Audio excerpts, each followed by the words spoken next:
ଏ କ'ଣ? ବ୍ରହ୍ମାଣ୍ଡର ଠାକୁର ଜଗନ୍ନାଥ ଆଜି ଚୋର ସାଜି ବଗିଚାରୁ ପଣସ ଚୋରି କରିକି ଦୌଡୁଛନ୍ତି। ଆଉ ଏ କିଏ ଯିଏ ଗଛରେ ବନ୍ଧା ହୋଇ ନିର୍ଦ୍ଦୟ ଭାବରେ ମାଡ଼ ଖାଉଛି ଓ ମାଲ ଓ ବୋପାଲ ହୋଇ କାନ୍ଦୁଛି?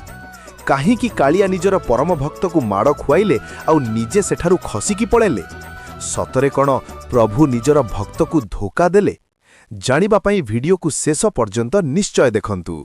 ପୁରୀ ସମୁଦ୍ର କୂଳର କଥା। ସେଥିରେ ବସୁଥିଲେ ପରମ ଭକ୍ତ ମାଧବ ଦାସ। ମାଧବ ଦାସଙ୍କ ପାଇଁ କାଳିଆ ହିଁ ଥିଲା ସବୁକିଛି। ପ୍ରଭୁ ଜଗନ୍ନାଥ ମାଧବ ଦାସଙ୍କ ସହ ଗୋଟିଏ ସାଙ୍ଗ ଭଳିଆ କଥା ହେଉଥିଲେ ଓ ଖେଳୁଥିଲେ। ଦିନେ ଜଗନ୍ନାଥଙ୍କ ମନରେ ଗୋଟିଏ ଦୁଷ୍ଟାମି ହେଲା। ସେ ମାଧବ ଦାସଙ୍କ ପାଖରେ ପହଞ୍ଚିଲେ ଓ କହିଲେ, ମାଧବ, ଚାଲ ଆଜି ରାଜାଙ୍କ ବଗିଚାରୁ ପଚିଲା ପଣସ ଚୋରି କରିବା। ମାଧବ ଦାସ ଆଚମ୍ବିତ ହୋଇ କହିଲେ, ହେ ପ୍ରଭୁ, ଆପଣ ଜଗନ୍ନାଥ, ଆପଣଙ୍କୁ ପୁଣି ଚୋରି କରିବା କି ଦରକାର? ଜଗନ୍ନାଥ ହସିକି କହିଲେ, ମାଧବ, ଚୋରି କରି ଖାଇବାରେ ଯିଏ ସ୍ୱାଦ ଥାଏ ସେଇଟା ଭୋଗରେ ନାହିଁ। ବସ୍ ତୁମେ ନିୟମ ମାନିବ, ଚାଲିବା ବେଳେ ଶବ୍ଦ କରିବୁନି ଓ ଆଖି କେତେବେଳେ ବନ୍ଦ କରିବୁନି। ରାତ୍ରି ଅଧାରେ ଜଗନ୍ନାଥ ଗୋଟେ ଛୋଟ ବାଳକ ବେଶ ଧରି ମାଧବ ଦାସଙ୍କ କାନ୍ଧରେ ବସି ବଗିଚାରେ ପହଞ୍ଚିଲେ। ମାଧବ ଦାସ ଗଛ ଉପରକୁ ଚଢ଼ିଲେ ଓ ପଣସ ତୋଳିଲେ। ଦୁଇ ସାଙ୍ଗ ମିଶି ଖୁସିରେ ଖାଉଥିବା ବେଳେ ଠିକ୍ ସେହି ସମୟରେ ଜଗୁଆର ନିଦ ଭାଙ୍ଗିଗଲା। ଜଗୁଆଳଙ୍କୁ ଦେଖି ପ୍ରଭୁ ଜଗନ୍ନାଥ ସାଙ୍ଗେ ସାଙ୍ଗେ ସେଠାରୁ ଖସିକି ପଳେଇଲେ। କିନ୍ତୁ ବୃଦ୍ଧ ମାଧବ ଦାସ ଧରା ପଡ଼ିଗଲେ। ଜଗୁଆଳ ତାଙ୍କୁ ଚୋର ଭାବିକି ଗଛରେ ବାନ୍ଧିଲେଲା ଓ ମଦ ମାରିବାକୁ ଲାଗିଲା। ମାଧବ ଦାସ କଷ୍ଟରେ କାନ୍ଦୁଥାନ୍ତି ଓ ଭାବୁଥାନ୍ତି, ହେ କାଳିଆ, ମୋତେ ଏକା ଛାଡ଼ି ତୁମେ ପଳେଇଲୁ, ମୋ ସାଙ୍ଗ ହେଇ ମୋତେ ଏକା ଛାଡ଼ିଦେଲୁ।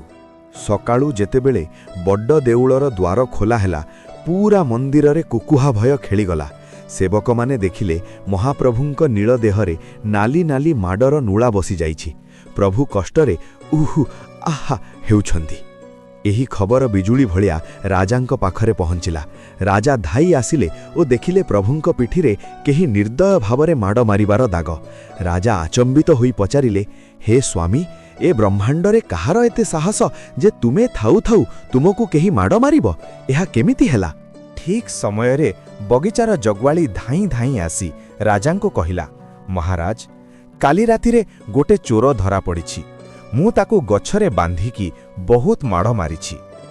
ରାଜା ସାଙ୍ଗେ ସାଙ୍ଗେ ବଗିଚାକୁ ଗଲେ ଓ ଦେଖିଲେ ସେଥିରେ ତାଙ୍କ ପରମ ଗୁରୁ ମାଧବ ଦାସ ବନ୍ଧା ହୋଇଛନ୍ତି।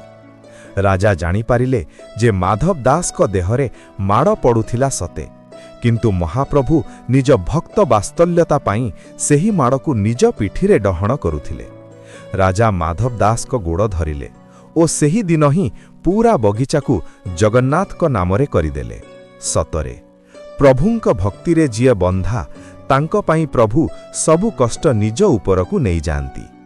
ଯଦି ଭିଡ଼ିଓଟି ଭଲ ଲାଗିଲା ତେବେ ସେୟାର କରନ୍ତୁ। ରହୁଛି, ଜୟ ଜଗନ୍ନାଥ।